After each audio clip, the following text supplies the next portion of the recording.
श्री जगन्नाथ जी की कथा। एक बार भगवान श्री कृष्ण सो रहे थे और निद्रा अवस्था में उनके मुख से राधा जी का नाम निकला। पचरानियों को लगा कि वह प्रभु की इतनी सेवा करती हैं, परंतु प्रभु सबसे ज्यादा राधा जी का ही स्मरण रहता है। रुक्मणी जी एवं अन्य रानियों ने रोहिणी जी से राधा रानी व श्री कृष्ण के प्रेम व ब्रज लीलाओं का वर्णन करने की प्रार्थना की। माता ने कथा सुनाने की हामी तो भर दी, लेकिन यह भी कहा कि श्री कृष्ण व बलराम को इसकी भनक ना मिले। तय हुआ कि सभी रानियों को रोहिणी जी एक गुप्त स्थान पर कथा सुनाएगी, वहां कोई और न आए। इसके लिए सुभद्रा जी को पहरा देने के लिए मना लिया गया। सुभद्रा जी को आदेश हुआ कि स्वयं श्री कृष्ण या बलराम भी आए तो उन्हें भी अंदर न आने देना। माता ने कथा सुनानी प्रारंभ की। सुभद्रा द्वार पर तैनात थी। थोड़ी देर में श्री कृष्ण एवं बलराम वहां आ पहुंचे। सुभद्रा ने अंदर जाने से रोक लिया। इससे से भगवान श्री कृष्ण को कुछ संदेह हुआ। वे बाहर से ही अपनी सूक्ष्म शक्ति द्वारा अंदर की माता द्वारा वर्णित ब्रज लीलाओं को आनंद लेकर सुनने लगे। बलराम जी भी कथा का आनंद लेने लगे। कथा सुनते सुनते श्री कृष्ण, बलराम व सुभद्रा के हृदय में ब्रज के प्रति अद्भुत प्रेम भाव उत्पन्न हुआ। उस भाव में उनके पैर हाथ सिकुड़ने लगे, जैसे बाल्य अवस्था में थे। तीनों राधा जी की कथा में ऐसे विभोर हुए कि मूर्ति के समान जड़ प्रतीत होने लगे। बड़े ध्यान पूर्वक देखने पर भी उनके हाथ पैर दिखाई नहीं देते थे। सुदर्शन ने भी द्रवित होकर लंबा रूप धारण कर लिया। उसी समय देव मुनि नारद वहां आ पहुंचे। भगवान के इस रूप को देखकर आश्चर्यचकित हो गए और निहारते रहे। कुछ समय बाद जब तंद्रा भंग हुई तो नारद जी ने प्रणाम करके भगवान श्री कृष्ण से कहा, हे प्रभु, मेरी इच्छा है कि मैंने आज जो रूप देखा वह रूप आपके भक्त जनों को पृथ्वी लोक पर चिरकाल तक देखने को मिले। आप इस रूप में पृथ्वी पर वास करें। भगवान श्री कृष्ण नारद जी की बात से प्रसन्न हुए और उन्होंने कहा कि ऐसा ही होगा। कली काल में मैं इसी रूप में नीलांचल क्षेत्र में अपना स्वरूप प्रकट करूंगा।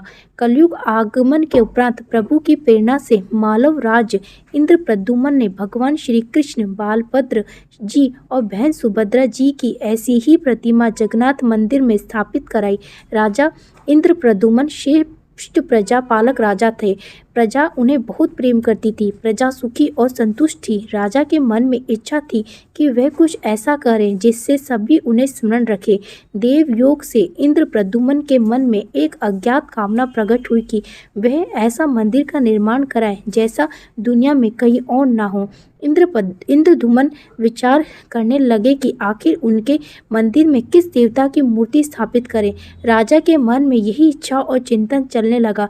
एक रात इसी पर गंभीर चिंतन करते सो गए। नींद में राजा ने एक सपना देखा। सपने में उन्हें एक देव वाणी सुनाई पड़ी। इंद्रद्युम्न ने सुना, राजा, तुम पहले नए मंदिर का निर्माण आरंभ करो। मूर्ति विग्रह की चिंता छोड़ दो। उचित समय आने पर तुम्हें स्वयं राह दिखाई पड़ेगी। राजा नींद से जाग उठे। सुबह होते ही उन्होंने अपने मंत्रियों को अपने सपने की बात बताई। राज पुरोहित के सुझाव पर शुभ मुहूर्त में पूर्वी समुद्र तट पर एक विशाल मंदिर के निर्माण का निश्चय हुआ। वैदिक मंत्रोच्चार के साथ मंदिर निर्माण का श्री गणेश हुआ। राजा इंद्रद्युम्न के मंदिर बनाने की सूचना शिल्पियों और कारीगरों को हुई। सभी इसमें योगदान देने पहुंचे। दिन रात मंदिर के निर्माण में जुट गए। कुछ ही वर्षों में मंदिर बनकर तैयार हुआ। सागर तट पर एक विशाल मंदिर का निर्माण तो हो गया, परंतु मंदिर के भीतर भगवान की मूर्ति की समस्या जस की तस थी। राजा फिर से चिंतित होने लगे। एक दिन मंदिर के गर्भगृह में बैठकर इसी चिंतन में बैठे राजा की आंखों से आंसू निकल आए। राजा ने भगवान से विनती की, प्रभु, आपके किस स्वरूप को इस मंदिर में स्थापित करूं? इसकी चिंता से व्यग्र हूं। मार्ग दिखाइए। आपने स्वप्न में जो संकेत दिया था उसे पूरा होने का समय कब आएगा? देव विग्रह विहीन मंदिर देख सभी मुझ पर हंसेंगे। राजा की आंखों से आंसू झर रहे थे और वे प्रभु से प्रार्थना करते जा रहे थे, प्रभु, आपके आशीर्वाद से मेरा बड़ा सम्मान है। प्रजा समझेगी कि मैंने झूठ मूठ में स्वप्न में आपके आदेश की बात कहकर इतना बड़ा श्रम करवाया है, प्रभु मार्ग दिखाइए। राजा दुखी मन से अपने महल में चले गए। उस रात को राजा ने फिर एक सपना देखा। सपने में उसे देववाणी सुनाई दी, राजन, यहाँ निकट में ही भगवान श्री कृष्ण का विग्रह रूप है, तुम उन्हें खोजने का प्रयास करो, तुम्हें दर्शन मिलेंगे। इंद्रद्युम्न ने स्वप्न की बात पुण्य पुरोहित और मंत्रियों को बताई। सभी ये निष्कर्ष पर पहुंचे कि प्रभु की कृपा सहज प्राप्त नहीं होगी। इसके लिए हमें निर्मल मन से परिश्रम आरंभ करना होगा। भगवान के विग्रह का पता लगाने की जिम्मेदारी राजा इंद्रद्युम्न ने 4 विद्वान पंडितों को सौंप दिया। प्रभु इच्छा से प्रेरित होकर चारों विद्वान 4 दिशाओं में निकले। उन चारों में एक विद्वान थे विद्यापति। वे चारों में सबसे कम उम्र के थे। प्रभु के विग्रह की खोज के दौरान उनके साथ बहुत से अलौकिक घटनाएं हुई। प्रभु का विग्रह किसे मिला, ये प्रसंग आगे पढ़े। पंडित विद्यापति पूर्व दिशा की ओर चले। कुछ आगे चलने के बाद विद्यापति उत्तर की ओर मुड़े तो उन्हें एक जंगल दिखाई दिया। वन भयावह था। विद्यापति श्री कृष्ण के उपासक थे। उन्होंने श्री कृष्ण का स्मरण किया और राह दिखाने की प्रार्थना की। भगवान श्री कृष्ण की प्रेरणा से उन्हें राह दिखने लगी। प्रभु का नाम लेते हुए वन में चले जा रहे थे। जंगल के मध्य उन्हें एक पर्वत दिखाई दिया। पर्वत के वृक्षों से संगीत की ध्वनि सा सुर में गीत सुनाई पड़ रहा था। विद्यापति संगीत के जानकार थे। उन्हें वहाँ मृदंग, बंसी, करताल की मिश्रित ध्वनि सुनाई दे रही थी। ये संगीत उन्हें दिव्य लगा। संगीत की लहरियों को खोजते विद्यापति आगे बढ़ चले। वे जल्दी ही पहाड़ी की चोटी पर पहुंच गए। पहाड़ के दूसरी ओर उन्हें एक सुंदर घाटी दिखी जहां भील नृत्य कर रहे थे। विद्यापति उस दृश्य को देखकर मंत्रमुग्ध थे। सफर के कारण थके थे, पर संगीत से थकान मिट गई और उन्हें नींद आने लगी। अचानक एक बाघ की गर्जना सुनकर विद्यापति घबरा उठे। बाघ उनकी ओर दौड़ता आ रहा था। बाघ को देखकर विद्यापति घबरा गए और बेहोश होकर वहीं गिर पड़े। बाघ विद्यापति पर आक्रमण करने ही वाला था कि तभी एक स्त्री ने बाघ को पुकारा। बाघा! उस आवाज़ को सुनकर बाघ मौन खड़ा हो गया। स्त्री ने उसे लौटने का आदेश दिया तो बाघ लौट पड़ा। बाघ उस स्त्री के पैरों के पास ऐसे लौटने लगा जैसे कोई बिल्ली पुचकार सुनकर खेलने लगती है। युवती बाघ की पीठ को प्यार से थपथपाने लगी और बाघ स्नेह से लौटता रहा। वे स्त्री वहां मौजूद स्त्रियों में सर्वाधिक सुंदर थी। वे भीलों के राजा विश्वासु की इकलौती पुत्री ललिता थी। ललिता ने अपनी सेविकाओं को अचेत विद्यापति की देखभाल के लिए भेजा। सेविकाओं ने झरने से जल लेकर विद्यापति पर छिड़का। कुछ देर बाद विद्यापति की चेतना लौटी। उन्हें जल पिलाया गया। विद्यापति ये सब देखकर कुछ आश्चर्य में थे। ललिता विद्यापति के पास आई और पूछा, आप कौन हैं और भयानक जानवरों से भरे इस वन में आप कैसे पहुंचे? आपके आने का प्रयोजन बताइए ताकि मैं आपकी सहायता कर सकूं। विद्यापति के मन से बाघ का भय पूरी तरह गया नहीं था। ललिता ने ये बात भांप ली और उन्होंने सांत्वना देते हुए कहा, विप्रवर, आप मेरे साथ चलें। जब आप स्वस्थ हो तब अपने लक्ष्य की ओर प्रस्थान करें। विद्यापति ललिता के पीछे पीछे उनकी बस्ती की तरफ चल दी। विद्यापति भीलों के राजा विश्वावसु से मिली और उन्हें अपना परिचय दिया। विश्वावसु विद्यापति जैसे विद्वान से मिलकर बड़े प्रसन्नता हुई। विश्वावसु के अनुरोध पर विद्यापति कुछ दिन वहाँ अतिथि बनकर रुके। वे भीलों को धर्म और ज्ञान का उपदेश देने लगे। उनके उपदेशों को विश्वावसु तथा ललिता बड़ी रुचि के साथ सुनते थे। ललिता के मन में विद्यापति के लिए अनुराग पैदा हो गया। विद्यापति ने भी भांप लिया कि ललिता जैसी सुंदरी को उनसे प्रेम हो गया है, किंतु विद्यापति एक बड़े कार्य के लिए निकले थे। अचानक एक दिन विद्यापति बीमार हो गए। ललिता ने उसकी सेवा शुश्रूषा की। इससे विद्यापति के मन में भी ललिता के प्रति प्रेम भाव पैदा हो गया। विश्वावसु ने प्रस्ताव रखा कि विद्यापति ललिता से विवाह कर ले। विद्यापति ने उसे स्वीकार कर लिया। कुछ दिन दोनों के सुख में बीते। ललिता से विवाह करके विद्यापति प्रसन्न तो था, पर जिस महत्वपूर्ण कार्य के लिए वे आए थे वह अधूरा था। यही चिंता उन्हें बार बार सताती थी। इसी बीच विद्यापति को एक विशेष बात पता चली कि विश्वावसु हर रोज सवेरे उठकर कहीं चला जाता था और सूर्योदय के बाद ही लौटता था। कितनी भी विकट स्थिति हो, उसका ये नियम कभी नहीं टूटता था। विश्वावसु के इस व्रत पर विद्यापति को आश्चर्य हुआ। उनके मन में इस रहस्य को जानने की इच्छा हुई। आखिर विश्वावसु जाता कहाँ है? एक दिन विद्यापति ने ललिता से इस संबंध में पूछा। ललिता ये सुनकर सहम गई। आखिर वह क्या रहस्य था? क्या वह रहस्य विद्यापति के कार्य में सहयोगी था या विद्यापति पत्नी के प्रेम में मार्ग भटक गए? विद्यापति ने ललिता से उसके पिता द्वारा प्रतिदिन सुबह किसी अज्ञात स्थान पर जाने और सूर्योदय के पूर्व लौट आने का रहस्य पूछा। विश्वावसु का नियम किसी हाल ही में नहीं टूटता था, चाहे कितनी भी विकट परिस्थिति हो। ललिता के सामने धर्म संकट आ गया। वह पति की बात को ठुकरा नहीं सकती थी, लेकिन पति जो पूछ रहा था वह उसके वंश की गोपनीय परंपरा से जुड़ी बात थी, जिसे खोलना संभव नहीं था। ललिता ने कहा, स्वामी, ये हमारे कुल का रहस्य है, जिसे किसी के सामने खोला नहीं जा सकता, परंतु आप मेरे पति हैं और मैं आपको अपने कुल का पुरुष मानते हुए जितना संभव है उतना बताती हूँ। यहाँ से कुछ दूरी पर एक गुफा है, जिसके अंदर हमारे कुल देवता हैं। उनकी पूजा हमारे सभी पूर्वज करते आए हैं। ये पूजा निर्बाध चलनी चाहिए। उसी पूजा के लिए पिताजी रोज सुबह नियमित रूप से जाते हैं।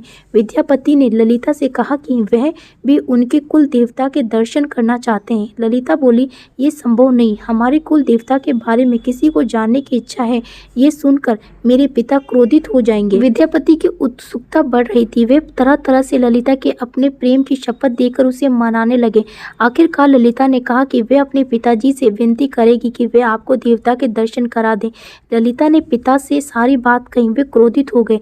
ललिता ने जब ये कहा कि मैं आपकी अकेली संतान हूँ, आपके बाद देवता की पूजा का दायित्व मेरा होगा, इसलिए मेरे पति का यह अधिकार बनता है, क्योंकि आगे उसे ही पूजना होगा। विश्वावसु इस तर्क के आगे झुक गए। वे बोले, गुफा के दर्शन किसी को तभी कराए जा सकते हैं जब वे भगवान की पूजा का दायित्व अपने हाथ में ले लें। विद्यापति ने दायित्व स्वीकार किया तो विश्वावसु देवता के दर्शन कराने को राजी हुए। दूसरे दिन सूर्योदय से पूर्व विद्यापति की आंखों पर पट्टी बांधकर विश्वावसु उनका दाहिना हाथ पकड़कर गुफा की तरफ निकले। विद्यापति ने मुट्ठी में सरसों रख लिया था, जिसे रास्ते में छोड़ते हुए गए। गुफा के पास पहुंचकर विश्वावसु रुके और गुफा के पास पहुंच गए। विश्वावसु ने विद्यापति की आंखों की काली पट्टी खोल दी। उस गुफा में नीले रंग का प्रकाश चमक उठा। हाथों में मुरली लिए भगवान श्री कृष्ण का रूप विद्यापति को दिखाई दिया। विद्यापति आनंद मगन हो गए।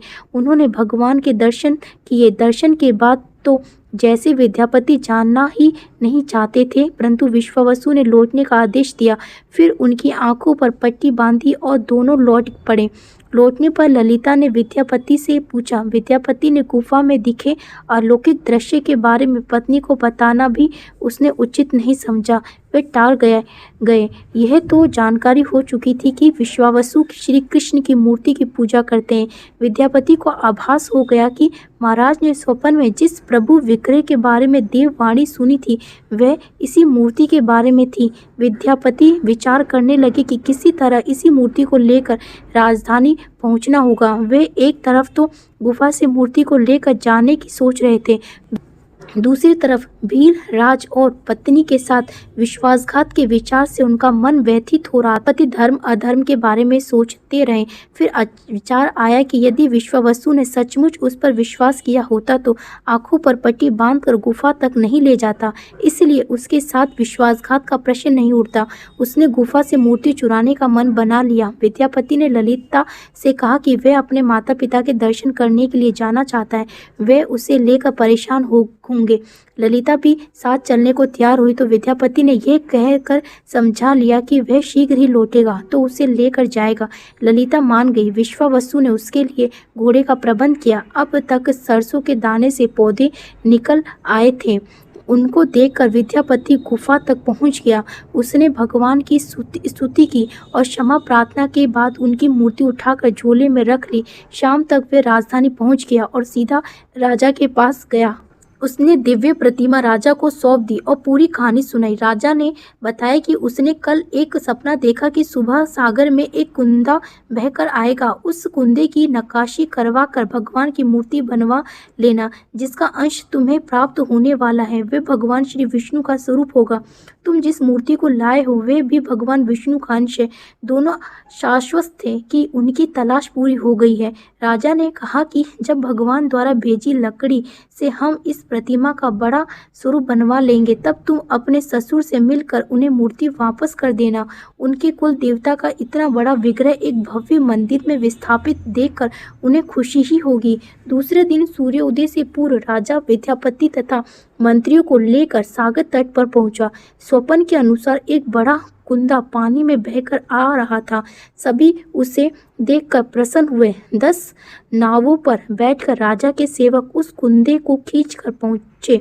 मोटी मोटी रस्सियों से कुंदे को बांधकर खींचा जाने लगा, लेकिन कुंदा टस से मस नहीं हुआ। और लोग भेजे गए, लेकिन सैकड़ों लोग और नावों का प्रयोग करके भी कुंदे को हिलाया तक नहीं जा सका।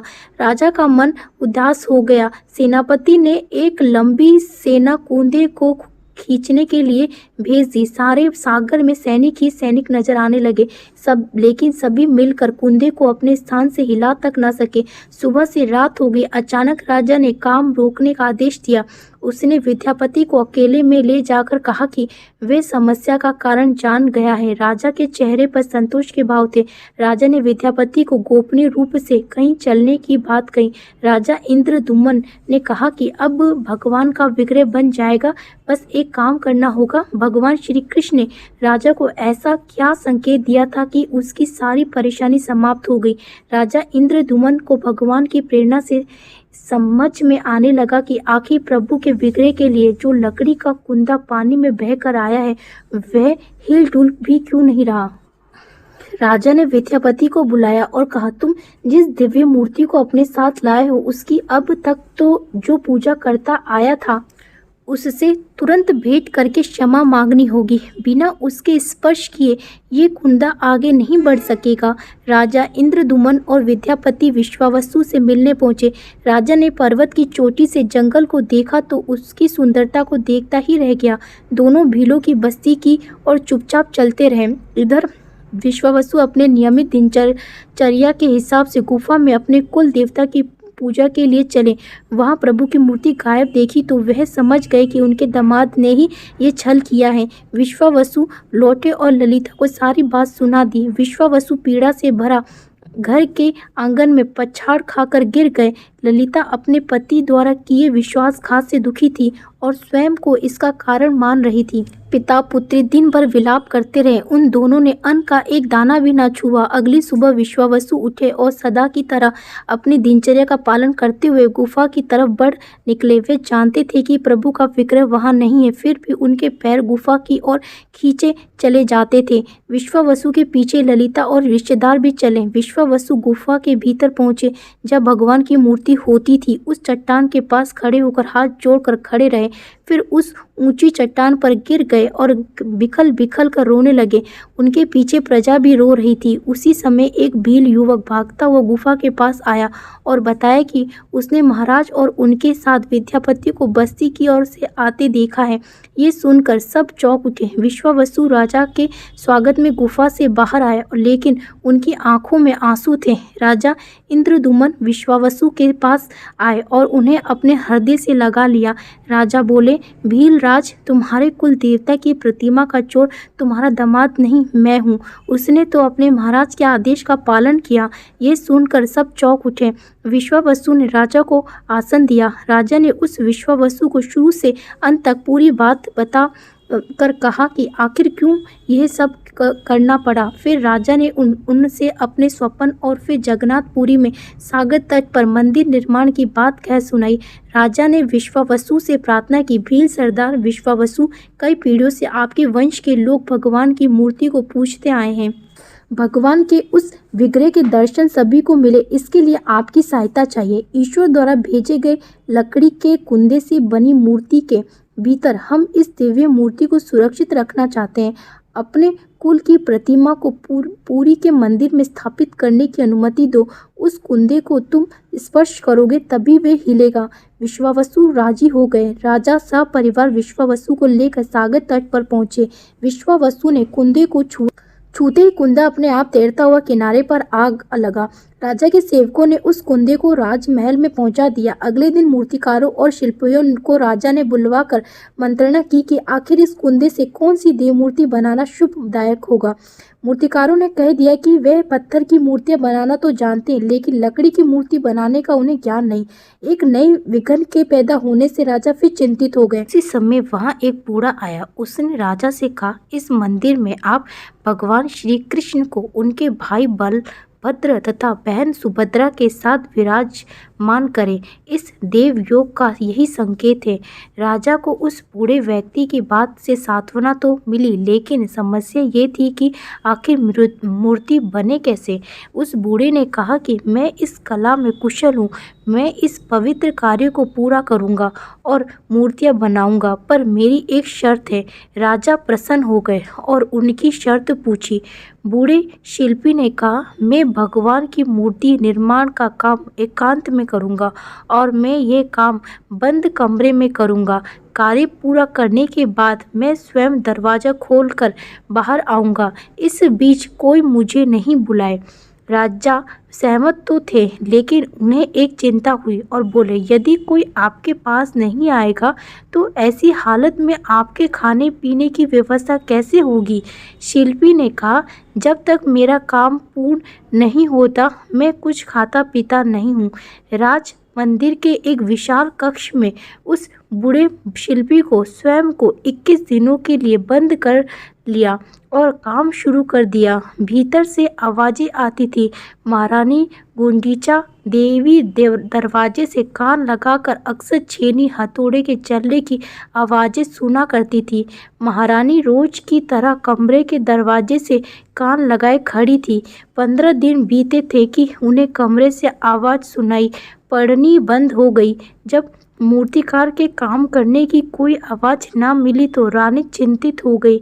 उन्हें लगा कि व्रत आदमी है, खाता पीता भी नहीं, कहीं उसके साथ कुछ अनिष्ट ना हो गया हो। व्याकुल होकर रानी ने दरवाजे को धक्का देकर खोला और भीतर झांक कर देखा। महारानी गुंडीचा देवी ने इस तरह मूर्तिकार को दिया हुआ वचन भंग कर दिया था। मूर्तिकार अभी मूर्ति बना रहा था, परंतु रानी को देखते ही वे अदृश्य हो गए। मूर्ति निर्माण का कार्य अभी तक पूरा नहीं हुआ था। हाथ पैर का निर्माण पूर्ण नहीं हुआ था। व्रत शिल्पकार के रूप में स्वयं देवताओं के शिल्पी भगवान विश्वकर्मा आए थे। उनके अदृश्य होते ही मूर्तियां अधूरी ही रह गई। इसी कारण आज भी ये मूर्तियां वैसे ही हैं। इन प्रतिमाओं को ही मंदिर में स्थापित कराया गया। कहते हैं विश्वावसु संभवतः उस जरा बहेली का वंशज था जिसने अनजाने में भगवान कृष्ण की हत्या कर दी थी। विश्वावसु शायद कृष्ण के पवित्र अवशेषों की पूजा करता था। यह अवशेष मूर्तियों में छिपा कर रखे गए थे। विद्यापति और ललिता के वंशज, जिन्हें दैत्यपति कहते हैं, उनका परिवार यहाँ अब तक पूजा करते हैं। रथ यात्रा का रहस्य। द्वारिका में सुभद्रा जी ने अपने भाई भगवान कृष्ण और बलदाऊ से नगर भ्रमण कराने का अनुरोध किया। तब वह दोनों अपने बीच में अलग रथ पे सुभद्रा जी को बिठाकर नगर भ्रमण को ले गए। इसी स्मृति स्वरूप ये रथ यात्रा निकाली जाती है। जगन्नाथ तीर्थ क्षेत्र पुरी। आज भगवान जगन्नाथ रथ यात्रा महोत्सव की आप सबको हार्दिक बधाई। आपको संभवतः जानकारी ना हो तो बताते चले कि भगवान कृष्ण की बाल्य लीलाओं का क्षेत्र वृंदावन, किशोरावस्था का क्षेत्र मथुरा और युवावस्था से अंत तक का कर्म क्षेत्र द्वारिका में रहा और उनके देह परित्याग के पश्चात का स्वरूप भगवान जगन्नाथ है। पुरुषोत्तम क्षेत्र के पुरी के विशाल और भव्य मंदिर के मूल गर्भगृह में भगवान जगन्नाथ अपने अग्रज बलदाऊ जी एवं बहन सुभद्रा के साथ विराजमान है। विशालकाय परिसर में बने मंदिर का भव्य प्रवेश द्वार है। फिर ऊंचाई पर मंदिर है। भोगशाला, अर्ध मंडप, मंडपम के उपरांत गर्भगृह में आदमकंद भगवान के काष्ठ से बने दिव्य विग्रह विराजमान है। परिसर में श्री गणेश, बलदाऊ जी की पत्नी श्री दुर्गा, श्री लक्ष्मी जी, सूर्य और चंद्रमा की प्रतिमाएं आसीन है। मंदिर के प्रथम तल पर श्री नरसिंह भगवान आसीन है। भगवान जगन्नाथ की नित्य पूजा अर्चना के साथ कई बार भोग लगता है।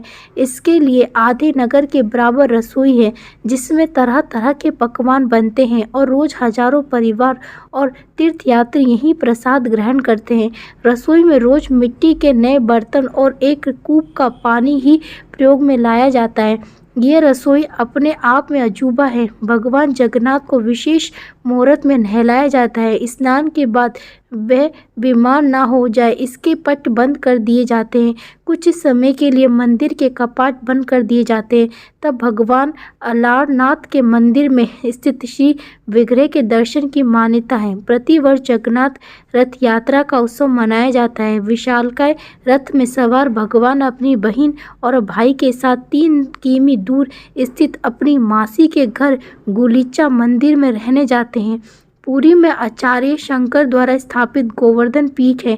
पुरी सुंदर शहर है। समुद्र का सुंदर बीच यहाँ है। शंकराचार्य पीठ द्वारा नित्य साय समुद्र की आरती की जाती है। कहा जाता है कि हजारों वर्षों में सुनामी, आंधी तूफानों में यहाँ समुद्र ने कभी अपनी सीमा या मर्यादा नहीं तोड़ी। दोस्तों, ये कहानी अगर आपको पसंद आई हो तो कृपया इस वीडियो को लाइक करें और ऐसी ही बहुत सारी कहानियों को सुनने के लिए चैनल को सब्सक्राइब जरूर करें। धन्यवाद।